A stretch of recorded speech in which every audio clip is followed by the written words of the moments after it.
Welcome to Snowpocalypse 2014. Hey guys, Ultramaximus back with another 3D Blu Ray review. This time we're going to take a look at the Wolverine. I've had this for quite a bit and I just haven't gotten around to do a video on it. I thought I had, but I guess I hadn't. So this obviously was one of the big Marvel movies that came out this year. It took a while for this particular film to come out. The cover, we'll do what we usually do, go over the packaging, talk about the movie, some of my favorite 3D Blu Ray scenes, those kind of things.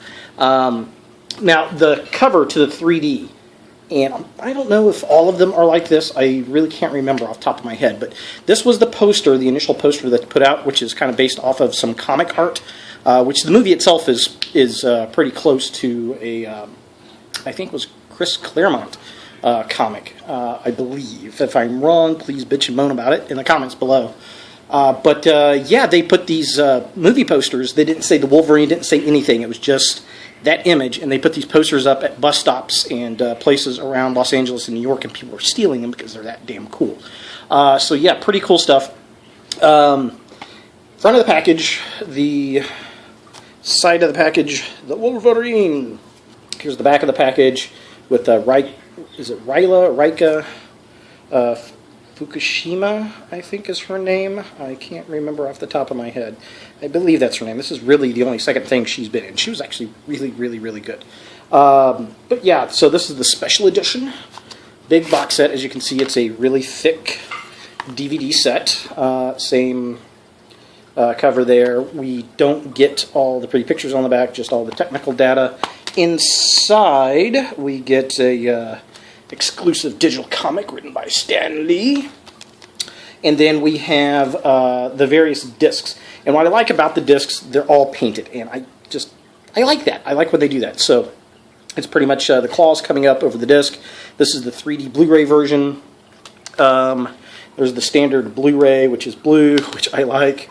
Then this is the extended Blu Ray edition. Uncut, which I think that's the one I watched. And then we've got the DVD and digital copy right there on the last one, which is all black, which is all pretty darn cool. So yeah, pretty nice stuff. So, Wolverine is the protagonist character in all of the Marvel X-Men films. Has been since '99. Hugh Jackman owns this character. There's just no doubts about it. Very cool film. I did like this a lot better than I liked the Origins Wolverine. It dealt with the ninja clan, which I think in the comics they were called the Hand. If you know, please comment below. But I think they were called the Hand. I think they're just the Black Ninja Clan in this one. But it's basically the same kind of thing. The main bad guy is the Silver Samurai, which is kind of cool. And they kind of movied him up kind of a bit. We see Wolverine in World War II during Nagasaki, which was very cool. Pretty good story development. It takes place primarily in Japan. We start out in Canada with this really horribly done CG bear. I did not like the bear at all. And then Yukio, I think is her name, a little Japanese girl. She comes to get him because the old man is dying, who he saved in World War II, who ends up becoming, spoiler alert, the Silver Samurai. But yeah, really good character development. The Viper is in it, which is a pretty decent take on the Viper. I never did particularly care for that villain in the X-Men, but they did a pretty good job. She looked the part, I suppose. She put an implant in Wolverine that made his powers kind of go away, and so he gets a little mortal throughout this film, which is pretty cool. So all in all, really good. I did enjoy it. Beautiful scenes in Japan. Absolutely beautiful scenes in Japan. The 3D looks pretty good. I did get to see this at the film in 3D as well on the Blu Ray 3D here. The shots at the beginning where they're in the forest look really good, obviously in 3D, because you got a lot of shots that have that always look good in 3D are things that are close together. Like Tokyo looks really awesome in 3D. When they're driving through the hills outside of Tokyo, looks really, really nice. And the battle scene at the end looks pretty darn cool in 3D. So definitely pretty decent in 3D. I think this is the first X-Men film in 3D. Is that right? I believe it is. So, yeah, pretty cool stuff. We get a phenomenal mid-credit spoiler for X-Men Days of Future Past with Patrick Stewart and Ian McKellen. Very awesome. I'll add that scene at the end of this if you have not seen it.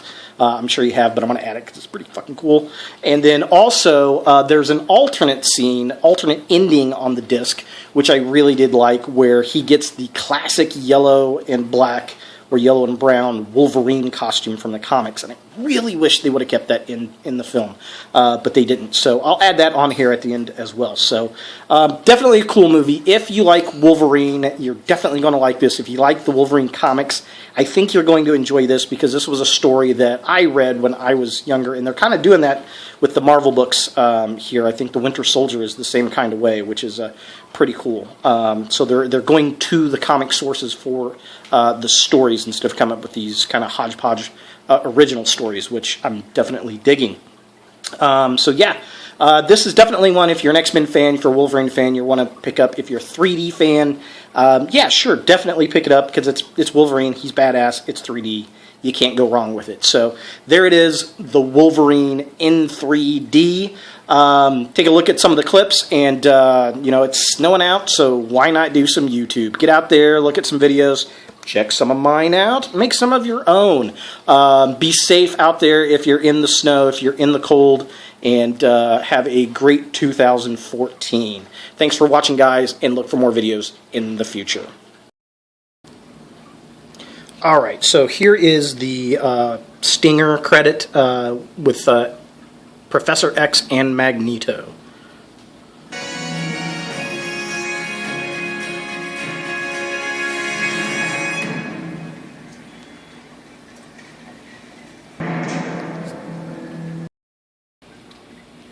Alright, and here is the alternate ending where Wolverine gets the yellow and black original comic book costume that I really wish they would have kept. Interesting.